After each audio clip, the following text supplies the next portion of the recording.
Warm welcome all of you to the online class of biology once again. So we were studying the chapter Human Health and Diseases, chapter 8. So we have studied about allergies and autoimmunity in the last class.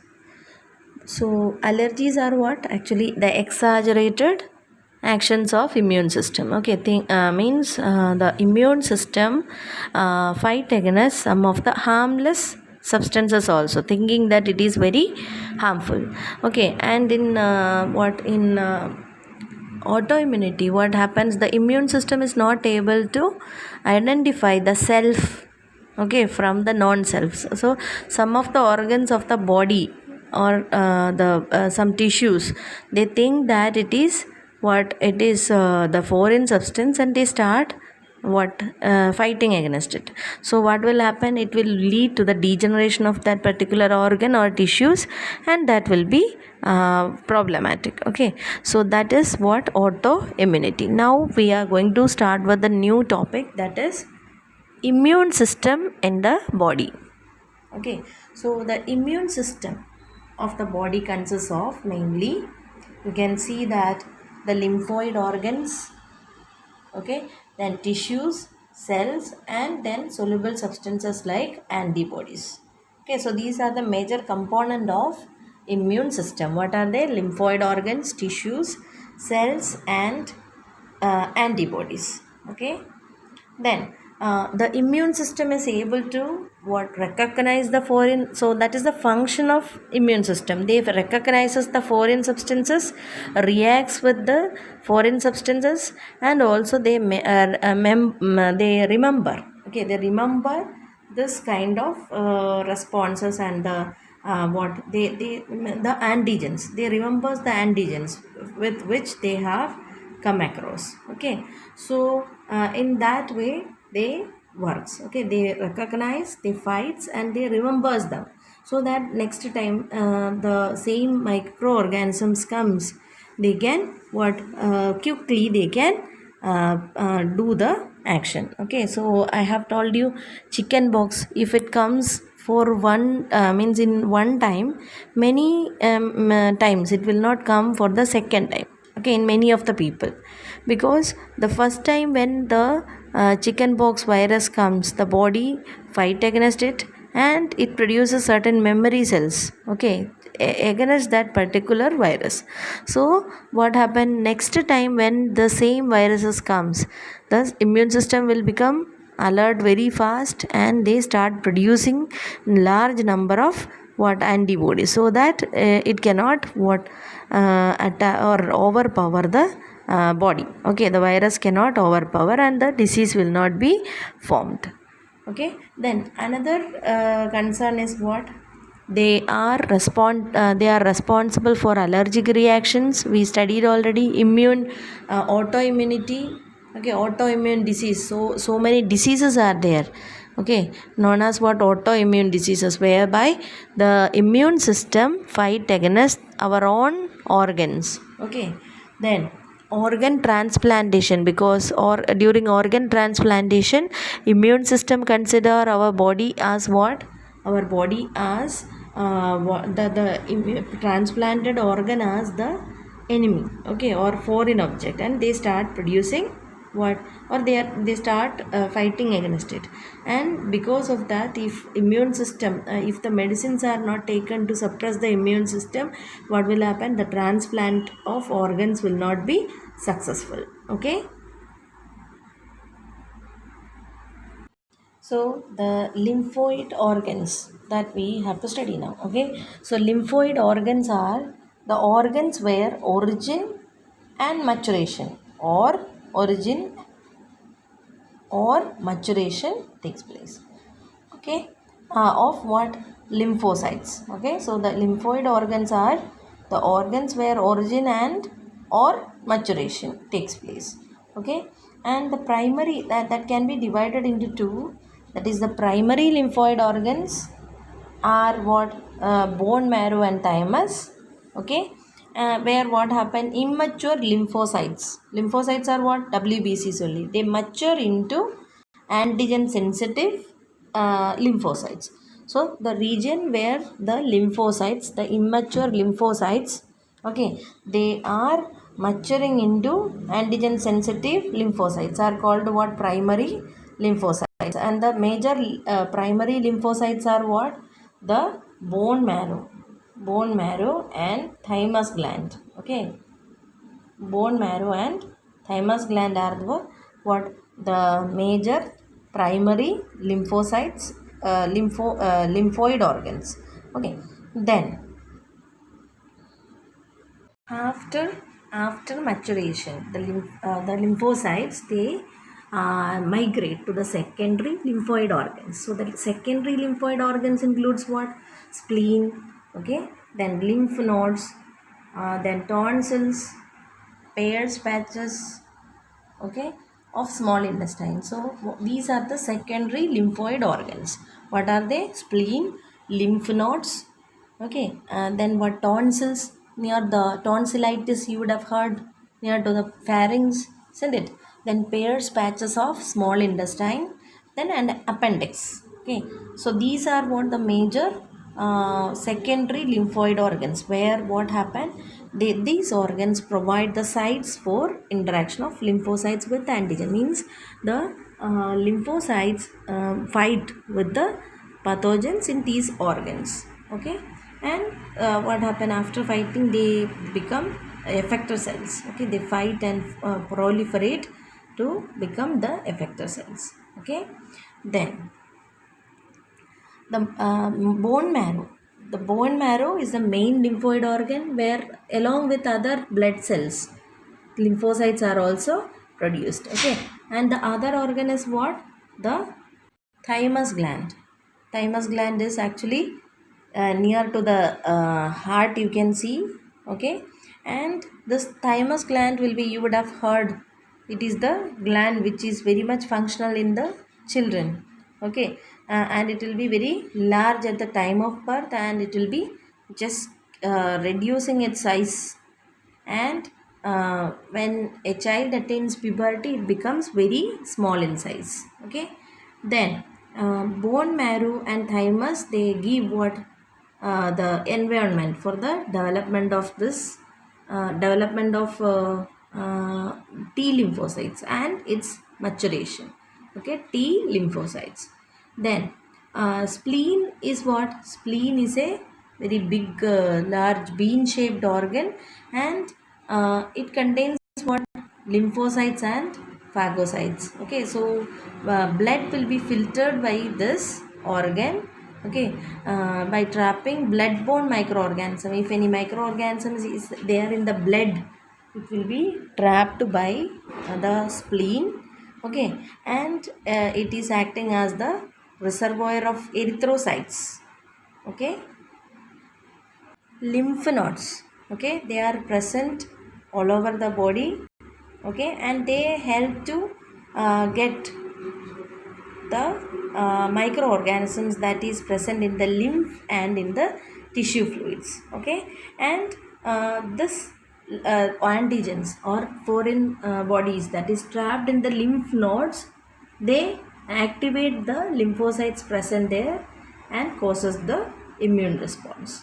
Okay, so that is the blood. If the microorganisms are there in the blood, it will be mainly what dealt with the spleen. Okay, and then lymph nodes, they look after what? The microorganism present in the lymph and the tissue fluid.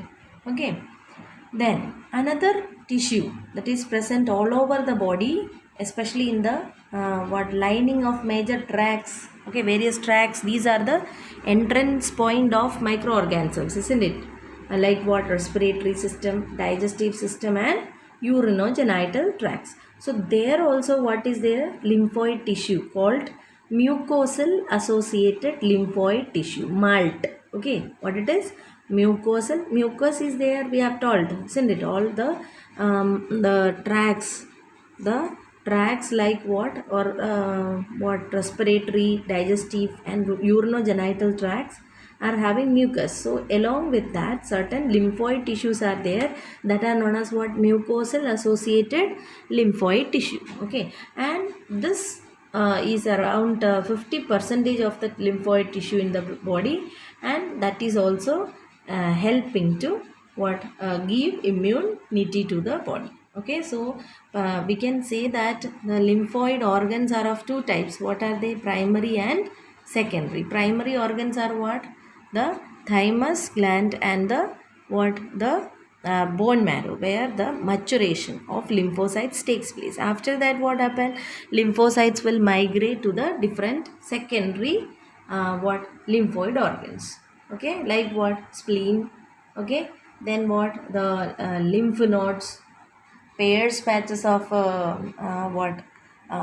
Intestine, tonsils. So in this regions, what? They migrate and they what? React with the microorgans. So the secondary organs provide the site for the fight between the lymphocytes and the microorganisms. So is it clear?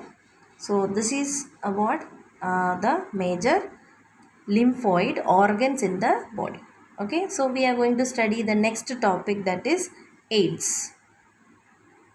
So the full form of AIDS is acquired immunodeficiency syndrome. Means deficiencies of what? Immune system, and that is acquired during the lifetime. Okay, and it is called the syndrome because why? A number of symptoms, okay, can appear in this. So only it is known as syndrome. Okay, group of symptoms is called what? Syndrome. So it was first reported in 1981, and what? It was spread very fastly in different parts of the world. Okay, and this is caused by a group of virus called retrovirus. Have you heard about retrovirus? Retroviruses are viruses which are having RNA as the genetic material. Okay, and the virus, the real virus is what? HIV virus, human immunodeficiency virus. Okay, HIV virus, and it's coming under a group of viruses known as what? Retroviruses. Okay, so how the AIDS spread? By the sexual contact with infected person, or by transfusion of contaminated blood and blood products, by sharing infected needles. Okay, then what? From infected mother to their children.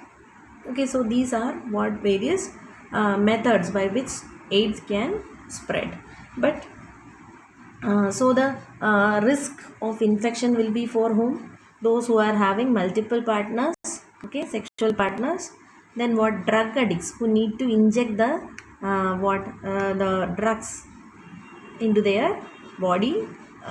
So if that if they share the needles, then okay, then other is what? The persons who need what? Continuous, or they need repeated blood transfusion. Okay, so this are due to some genetic diseases. Okay, or like blood cancer or something like that, if they need to take blood from others, okay, continuously, or at any time, okay, for or after the accident, if the blood is gone, lot of blood is gone from the body, so in that cases we need to take blood from others. So in that cases, okay, and from infected mother to the child. So these are the major risk groups. Okay, then this kind of disease will never spread by simple touch, okay, or physical contact. Only through the body fluids, okay, it can be spread. So it is not what? Favorable to, means it is not advised to isolate them from the society. Actually this disease is associated with a lot of social stigma. If any person is seen as having AIDS, the society will isolate them, so, and the children of them will be treated as what? Some other way. So all this is not needed, because by physical contact this disease will not spread. Okay, and the other problem associated with this is the incubation period, that is the time between the infection and the appearance of the AIDS symptom. This is very long and it is around 5 to 10 years. Okay, so after the entry of the disease causing organism into the body, that HIV virus into the body, the person can remain without any infection for 5 to 10 years.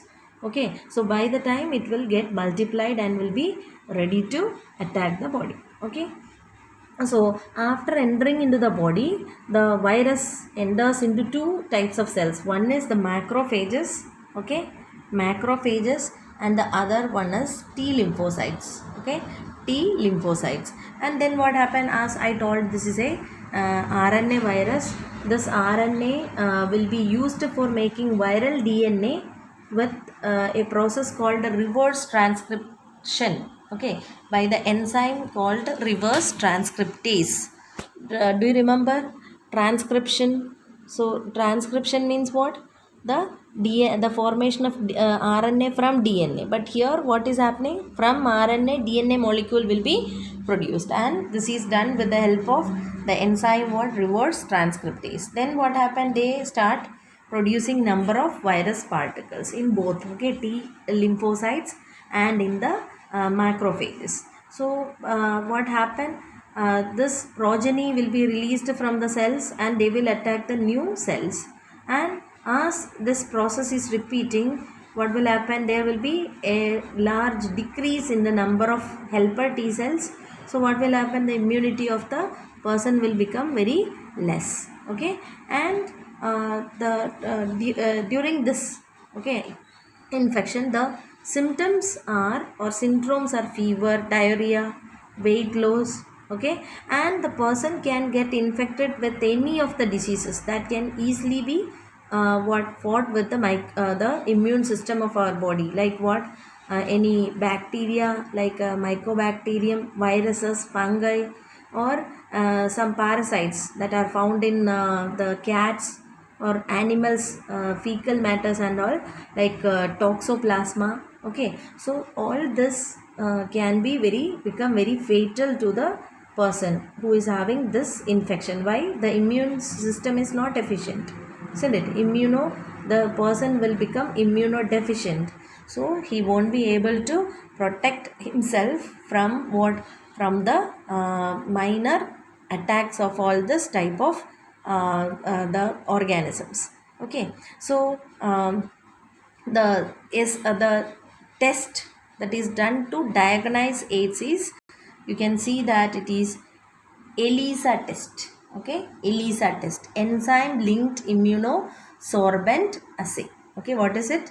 Enzyme linked immunosorbent assay is the test that is done for the detection of AIDS, okay. Now how can we prevent AIDS? As AIDS has no cure, so the prevention is the best option, okay. So this spreads especially due to the conscious behavior patterns. So what we can, if we are aware of that, and if we are if we don't ignore the things, then we can prevent this, okay. So in our country, National AIDS Control Organization, NACO, and NGOs, various NGOs are doing a lot to educate people, okay. And WHO also has started a number of programs to prevent the spreading of HIV, okay. So what are the measures that they used to conduct to prevent this? That is making blood in the blood banks safe from HIV. Okay, so before donating the blood, what the hospitals will conduct what, ELISA test. Okay, then ensuring the use of disposable needles and syringes in public and private hospitals. Before that, when we go to the hospitals, what they do, they used to boil the syringe, isn't it? After injecting a person, they simply used to boil, and they used to give injection to the other patients also with the same syringe. Now it is not like that, isn't it?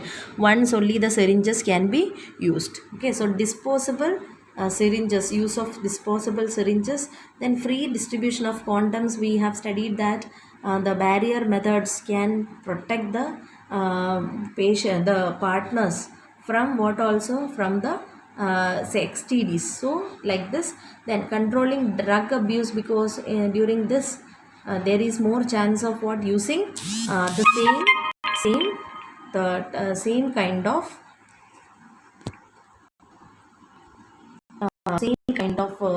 what to say, same kind of syringes, so that can also be what cause the diseases. Then advocating safe sex, etc. Okay. And there is what advocating regular checkups for HIV susceptible populations. Okay, so these are the methods, the programs or methods or programs that can be used to prevent the spreading of HIV infection. Okay, and HIV infected persons never be isolated, because I told already, a lot of social stigma is associated with them. If anyone is found to be HIV positive, the society used to isolate them. So this should not be done, because the same person can function as a source of spread to many other people. So it has to be the society in a collective way. It has to be tackled. Okay, this disease has to be tackled. So this is what about the AIDS. So I told you this diagram also, you please see, that is retrovirus, that is the AIDS virus is a retrovirus, and when it infect a normal cell, you can see the protein code will stay outside, and the RNA will enter into the cell, and RNA will go to the nucleus, and it incorporate itself into the host genome, and using the cellular machinery of the host cell, the RNA, this virus will multiplicate, and the macrophages and T cells, okay, they functions as the factories of what HIV virus. They produce HIV virus continuously, and the cell will get collapsed. Okay, so in this way only it happens. This diagram also you just draw in your copy. Okay, so about the AIDS you understood, I hope. So in the next class we will continue. Thank you.